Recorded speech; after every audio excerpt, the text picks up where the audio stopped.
Hello, and welcome to the first ever Josephine Butler College podcast. This is a pilot, so I'd love to know what you think about it. This podcast features 2 interviews with Butler alumni, Rob Drinkwater and Joe Alderson, talking about their life at Butler and their careers since they graduated.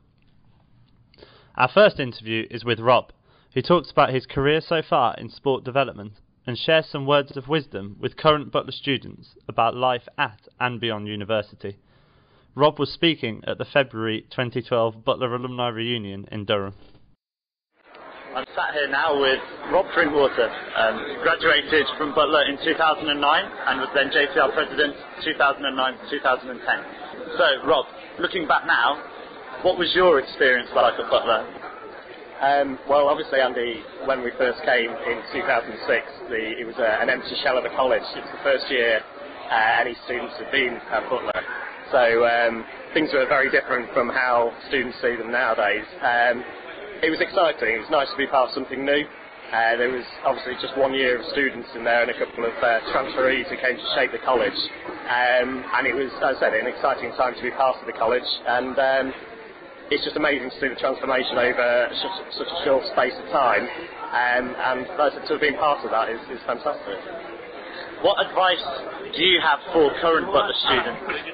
Just try and put yourself out there, really, and get involved. You know, there's even if it's not at some of the high-level positions, or you don't have to be chairing a committee or running a committee, but there's definitely opportunities for you to be involved and use the time you've got here to actually have your say. And it's so much more than just your education in terms of your degree. It's about getting involved and taking the time to actually use some of the skills and put them into practice that you're learning through your degree and through its good life skills, really. Spoken like a true JCR president there. What is your job now? Currently, since I graduated, since I finished as president, I've moved down to Bromley, which is South East London, and I work in sports development, which is basically just trying to increase participation in sport in the area through sort of high-profile events. And particularly recently, I'm moving into sort of the golf division, doing a bit of golf development. So still playing hard as per usual, but it's good. It's good. And how do you think that your time at Butler helped you in terms of moving into your career? I'd say, obviously, at Durham University, the degree obviously helped in sport because it can transfer some of the skills across, but more so, obviously I was on the exec for a number of years and various committees, played a lot of sport, and it's really just the interaction, the social interaction with people, the skills you learn, the life skills, as I said, you pick up on, finding out what drives people to take part in sport, and not just sport but also involved in the community, and that's enabled me to transfer that into the sort of work that I'm doing currently. So to finish off, do you have any particular advice for students when they're looking to the future and their lives beyond Butler? It's always nice to do something linked to your degree, but don't limit yourself to that. There's lots of roles out there. I think you've got a good standing being a Durham University student. But sell yourself on the other things you've done as well, because they do really matter and they are stuff that employees do look for. And I know when I get applications through for jobs, I look at the other things around other than just the education. It's an old saying and people do harp on about it, but it is very important. So take the chances, take the opportunities while you've got them here. Also the Butler Angels, there's a fantastic scheme there where people can find past graduates, so talk to people and use those networks that you've got available to you. Thank you very much, Rob. Now we move on to Joe Alderson, who was interviewed by Jack King, a first-year Butler student with a passion for music. Joe came back to Butler with his energetic folk band, The Sail Pattern, to play at a Butler Live music event on 25th of February 2012. The Sail Pattern went down a storm with the crowd, and will be returning to the stage for Butler Day on the 3rd of June, which you're all welcome to attend. I'll now hand over to Jack. Okay, my first question is, did you enjoy the performance? Yeah, we always enjoy coming up here. It's pretty good to get back in Butler College and play some stuff. It's a nice big room and pretty packed out, so we've had a pretty stressful day and it's nice to get up on stage and enjoy it for a bit. Because you broke down on the way here? Yeah, that's right, yeah. So my car broke down, we had to get it towed back to my house and then take another car. So Soldiered on valiantly. Oh yeah, made it up in record time. What are your main influences in your music? There's a Canadian band called Great Big Sea who we kind of grew up listening to.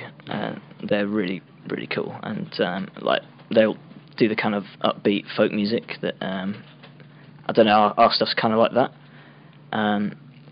But other bands like there's a guy called Stan Rogers who's a Canadian bloke, and he was kind of like a singer-songwriter back in the 70s, and he died in a plane crash. But he's a really big influence because like he did all these sort of traditional songs just on his own with a guitar. But then maybe some like more modern stuff like I don't know, Rise Against, a punk band. But then like a little bit of Iron Maiden every now and again as well. Really? We do some little harmonies and stuff. Yeah. How did you find your time at Butler in general?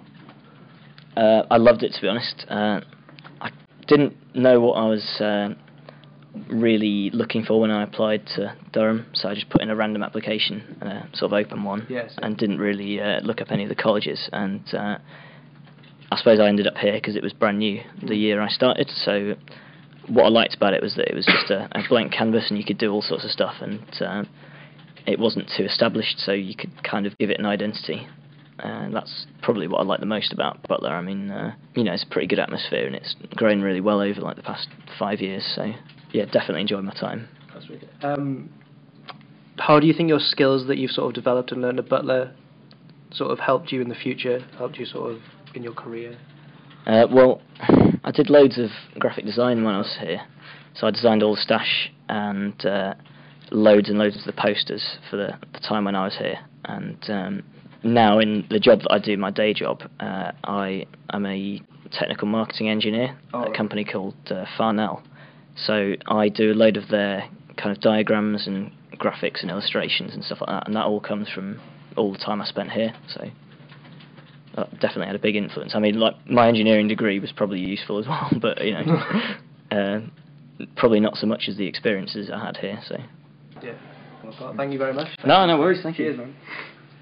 Thank you very much to Jack and Joe. And a reminder that the Sale Pattern will be playing Butler Day on the 3rd of June. That's Sunday the 3rd of June. It's a free music festival and all Butler students, staff and alumni are welcome. So, thank you very much to Rob and Joe for talking to us, and also thank you to Jack for taking one of the interviews.